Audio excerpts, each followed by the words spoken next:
11 రోజుల Kashi Ayodhya Allahabad special bus యాత్ర అయితే ఆర్గనైజ్ చేస్తున్నారండి మన అనంతపురంలోని Sri Venkatakrishna tours and travels అండి. మనకు యాత్రలో భాగంగా వాళ్ళు చూపించే ప్రదేశాలు చూడండి.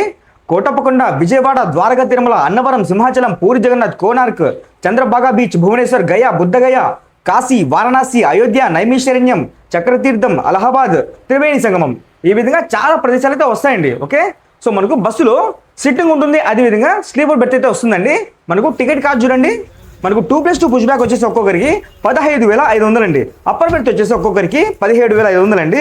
మనకు లోవర్ బెర్త్ వచ్చేసి ఒక్కొక్కరికి 18,500 అండి. ఇందులోనే మనకు ఉదయం టీ టిఫిన్, మధ్యాహ్నం భోజనం, రాత్రి డిన్నర్, అదేవిధంగా పూటకు ఒక వాటర్ బాటిల్ అయితే వీళ్ళైతే ప్రొవైడ్ చేస్తారు.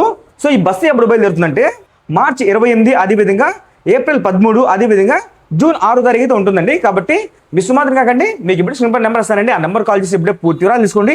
ఇది వచ్చేసి Sri Venkatakrishna tours and travels అండి మన అనంతపురంలోని సూర్యనగర్ లో కళ్యాణ్ జ్యువెలర్స్ కి ఆపోజిట్ లో ఉంటుంది వీళ్ళ ఆఫీసు. బస్సు అనంతపురం మీదుగా గుత్తి, కర్నూలు, దోర్నాల, హైదరాబాద్, అదేవిధంగా విజయవాడ మీదుగా వెళ్తుంది. కాబట్టి మీరు అక్కడ నుంచి కూడా బుక్ చేసుకోవచ్చండి. దారిలోనే మిమ్మల్ని అయితే పికప్ చేసుకొని సో బస్ అయితే వెళ్తుంది అనమాట. అదేవిధంగా వీళ్ళు ఇన్స్టాగ్రామ్ ఐడి కూడా ప్రొవైడ్ చేస్తారండి. మీరు దాన్ని ఫాలో అయ్యారంటే వాళ్ళు పెట్టి ప్రతి టూర్ అప్డేట్ మీకు అయితే వస్తుందండి. ఓకేనా, సో ఇది తప్పకుండా ఫాలో చేసుకోండి. దాంతోపాటుగా మన ఛానల్ కూడా ఫాలో చేయండి. ఓకేనా, థ్యాంక్ యూ ఫ్రెండ్స్.